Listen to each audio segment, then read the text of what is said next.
Hi, it's Anna. Welcome back to Books on the Go. I'm here with a quick reading wrap-up, and these are the books I've been reading in February, it must be. So first, EUROTRASH by Kracht, and this is translated from German, I think, by David Bowles, and I picked this up just on a whim based on the cover when I was in London at the beautiful Waterstones in Piccadilly. Look at that cover. It's so good. These people crashed out on the snow, and it's a really interesting book. It's an author I haven't read before, but he's very well known at least in Germany and Switzerland and Europe, I think. And he's known for his novels Phaserland, 1979, and Imperium, which I haven't read. And it's sort of autofiction, but it's quite quirky, and the characters are eccentric, and it's got a very dark humour, which I liked. I don't think it would be to everyone's taste, but the narrator is the author himself, or bears his name and has written the same books that the author has written. So the narrator is an author called Kracht, and he goes to visit his mother, who's unwell. She's elderly. She's previously been in various mental health institutions and is addicted to alcohol and pills, and he visits her quite regularly, and he decides on the spur of the moment to go on a road trip with her, to take her out of the house and go driving around Switzerland back to the places that he grew up in, which includes Stade, and that happened to be where I was when I was reading it, so it was very apt and indeed snowy as it is on the cover. So I felt very much destination. It was very destination reading. And then they drive further around Switzerland. But it starts in Zurich, and then they do this road trip.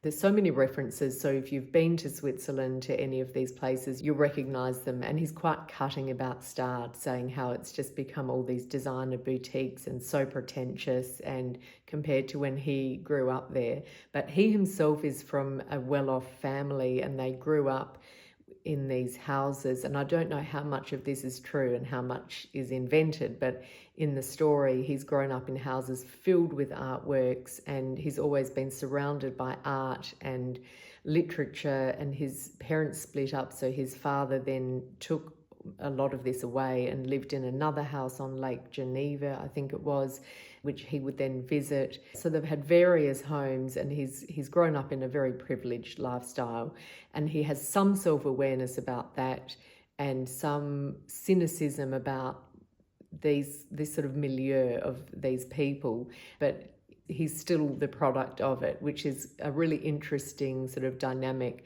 And his mother is as well. And there's a funny scene where she decides, before they set off on the road trip, to go to the bank and withdraw a whole lot of cash. And so they go in, and the whole scene is quite comical, but she comes away with this bag of cash, and it's money she's made investing in the weapons industry, and she's decided, or they decide, they should give it away. And he's sort of watching the amount of money that she asks for, and he said, "I thought we were broke." And she said, "You're broke, I'm not." And she's really cutting. She's quite almost malevolent character, and he goes back into their family history and he's trying to process some memories and some traumatic events that have happened in his mother's past, and her father was in the Nazi party, and she's never really acknowledged it, and also in his own past, his own childhood. And so there's that darkness at the heart of it, and some quite poignant moments, but it's not sentimental in any way, and he's indeed quite cynical. So it won't be to everyone's taste, I don't think, but I really enjoyed it. It's really well written. It's very muscular language, really cleanly written, and his mother has this habit of dropping in a quote from a famous writer every now and then, and in various languages, and they're always really apt. And so the book itself feels quite erudite, but then his mother sort of says she hasn't actually read any of these books, and he says, "Well, I think you must have, because you keep pulling out these these quotes. So it's really, really interesting. I would recommend it if you like that sort of thing. So that's EUROTRASH. I think Jeff and I will be talking about that on the podcast coming up soon.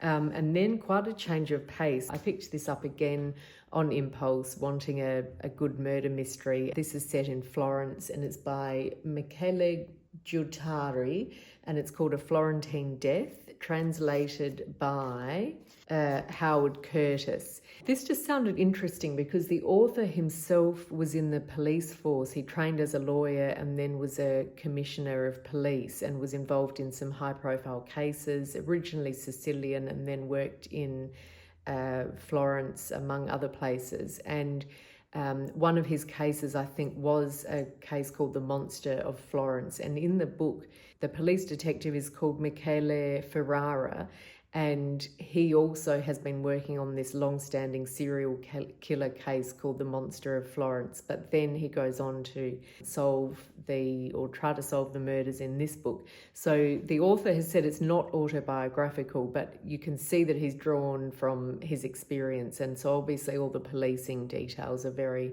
true to life and it feels authentic. And it does have a feel of being in Italy, which is what I always love when I read translated fiction. And it's a good mystery. I did keep turning the pages and I became quite invested in the characters. It was slightly odd in the sense there's a homophobic element and I always find it a bit tricky. I don't think it's the author being homophobic, more so just a commentary on the culture. And this was first published in 2006, so it's recent, very recent times, but also it is 20 years ago, 18 years ago, and maybe times have changed a little bit, but whether it's a commentary or not, it still has that sense of making gay and lesbian people very much the other. And that might be, as I say, not his own view, but more a commentary on society in Italy at the time being quite conservative, being very much a Catholic country. So not necessarily a criticism of the book, but it was a little bit distasteful at times. That's all I will say. But the plot is really well developed. The characters are good. I quite liked his friend Massimo, who runs a bookshop, and he's a bit of a Casanova and quite cheeky.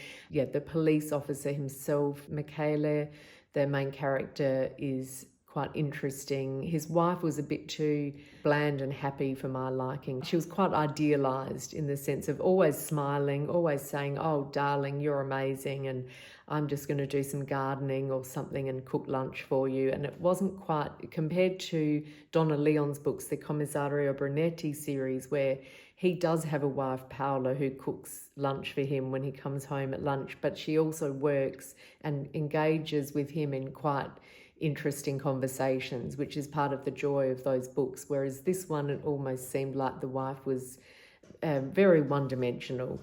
And so I think she could have been a bit more developed, but I did really enjoy it. If you want an authentic Italian, crime novel, I think this is a good one. I haven't read any others in the series, but he's very highly regarded in Italy, I believe. So that's A Florentine Death.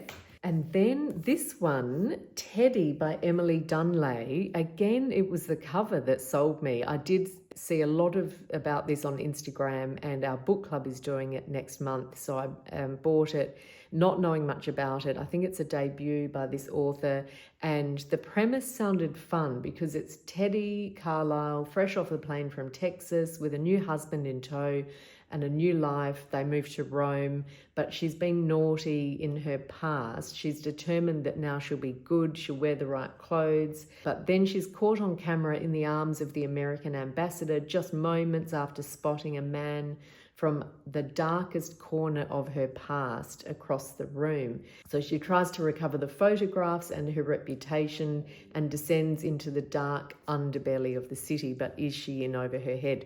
I didn't get on with this. I've DNF'd it, sadly, and it's always hard to put your finger on why it is, but for me the premise is all there, but then when you read it, it seems to move quite slowly. And part of that, I think, for me is the structure. So it opens with her being interviewed by some police, And those scenes are in the here and now, and they feel dynamic, and they're asking her questions and she's being cagey. And we're told from the very beginning, or she tells us that she's a liar.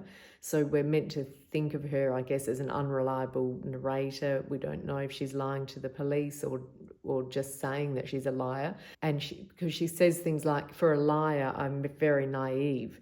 And so that's sort of a strange juxtaposition, because from the blurb I was expecting a really strong-willed woman who's been really naughty in her past, like women behaving badly, which I thought would be really fun. But then she sort of says she's actually this naive person but also lies. And then so those scenes are interesting. Then she goes back, so the structure is she starts telling the police and then we go back in time to those scenes she's telling them about, but they feel distant because this is something that has happened in the past. It's been and gone, and she's now confessing or not confessing things to the police. So there's that. Immediately it's not as interesting or suspenseful because it sort of feels remote. And then the, I guess, inciting incident, or how it all begins, is she marries this man. I've forgotten his name. That's how uninterested I was in him. Is it David or Mark? But she marries this man, and he's not very nice. He's not very interesting or charismatic.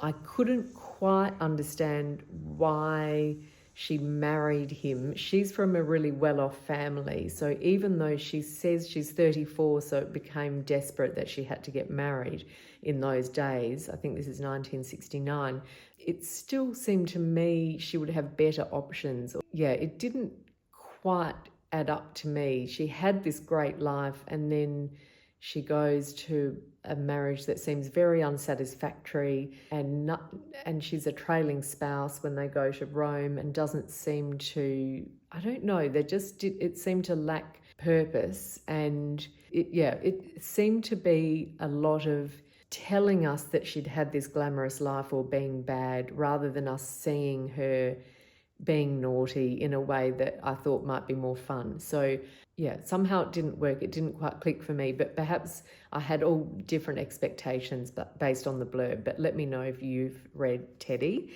And then now my current read is Patriot by Alexei Navalny. And I'm doing this on the podcast with John Wood, who is an author himself and also a very big reader. And he said it was one of the most important books that he's read recently, and I think I'll probably feel the same, but we'll be discussing that in a couple of weeks. So this is an autobiography. Alexei Navalny, who was an opposition politician in Russia, opposing Putin, and was jailed several times and then poisoned, and did have some hospital treatment in Germany. I'm sure you probably know all of this. Was treated in Germany, but then flew back to Russia, where he was then jailed, and he died in jail. And his wife says, Yulia, he was murdered in jail, and certainly he died in mysterious circumstances, and that seems to be the consensus. And I haven't got to that section yet, but it opens with him being poisoned on a flight, and then waking up in hospital.